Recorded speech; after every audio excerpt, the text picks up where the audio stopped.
uma pergunta que eu recebo com frequência relativa aqui no consultório, até de pacientes não doentes, sobre a cirurgia profilática das mamas, né? O que é essa cirurgia profilática? Uma mastectomia profilática, para ser mais exata.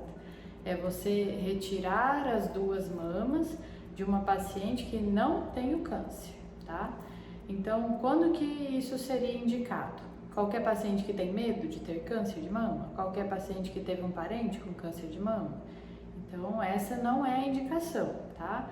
Primeiro, é importante a gente frisar que uma mastectomia profilática, retirada das mamas com uma reconstrução, não é igual a uma cirurgia estética, a uma mamoplastia de aumento, né? Que a paciente coloca o silicone para melhorar um resultado estético.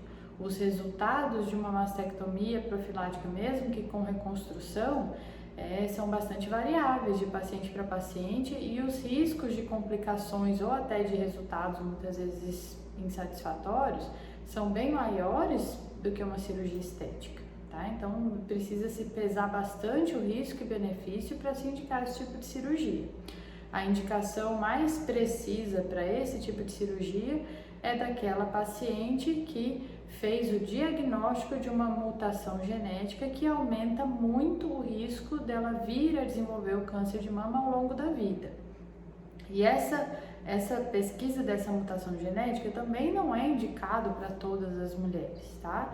Normalmente, em uma avaliação médica da paciente, sim, na maioria das vezes da paciente que teve o câncer de mama, se ela tiver um histórico, um tipo de tumor ou, né, uma forma de apresentação da doença que faça a gente pensar que aquilo possa ter sido causado por uma mutação genética, né, uma doença hereditária, aí, nesse caso, é indicado para aquela paciente fazer um teste genético onde vai tentar identificar alguma mutação.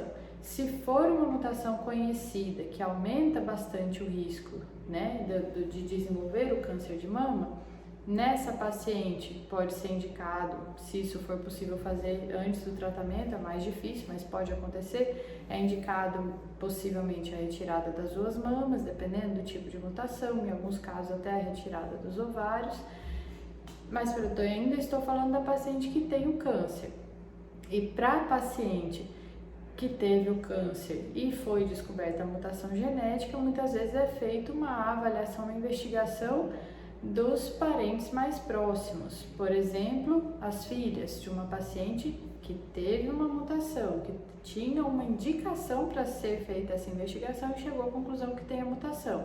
Aí, se a filha também descobriu que tem a mutação, mas não tem a doença, se ela tiver um tipo de mutação que pode aumentar muito o risco dela ter o câncer de mama ao longo da vida, pode ser proposto para essa paciente a mastectomia profilática, aí de forma mais consciente. Essa paciente realmente tem um risco muito mais aumentado do que a população em geral, e mesmo com todos os possíveis inconvenientes ou sequelas ou complicações dessa cirurgia, ainda assim o benefício pode ser superior, porque ela tem um risco muito alto de desenvolver o câncer. Então essa é a principal indicação. Outras formas, por ter um parente, às vezes, muitas vezes parente de segundo, terceiro grau, ou mesmo ter uma parente de primeiro grau, mas onde não se vê uma chance maior disso se tratar de uma doença hereditária, ou não foi investigado, não há nada sugestivo. Nesse cenário, a indicação da mastectomia profilática pode sim ser muito precipitada e pode trazer consequências, às vezes até irreversível, para essa paciente que muitas vezes não tinha nem indicação da retirada das mamas.